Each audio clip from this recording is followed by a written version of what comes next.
অধ্যাদেশ উপস্থাপনের পর স্থানীয় সরকার নির্বাচন দলীয় প্রতীকে হওয়ার বিষয়টি আইন আকারে পাশ হলে সেটি কার্যকর হবে বলে জানিয়েছেন স্থানীয় সরকার প্রতিমন্ত্রী মীর শাহে আলম। সকালে সিলেট ওসমানী আন্তর্জাতিক বিমানবন্দরে পৌঁছার পর সিটি কর্পোরেশনের মত বিনিময় সভা শেষে সাংবাদিকদের তিনি একথা বলেন। এ সময় তিনি আরও বলেন, বিগত সরকারের সময় আইন পরিবর্তন করে স্থানীয় সরকার নির্বাচনে দলীয় প্রতীকে নির্বাচন হয়েছে, যেটা নিয়ে অনেক প্রশ্ন বলেও মন্তব্য করেন প্রতিমন্ত্রী। ফলের নির্যাস ও দুধের সমন্বয়ে পোলার টর্নেডো গ্রিন অ্যাপল আইসক্রিম। মন ভালো থাক।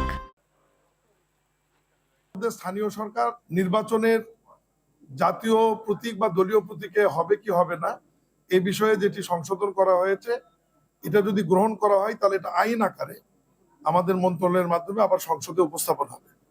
এটা আইন আকারে পাশ হলে এরপরে তো আমরা নির্বাচনের দিকে আমাদেরকে এগোতে হবে।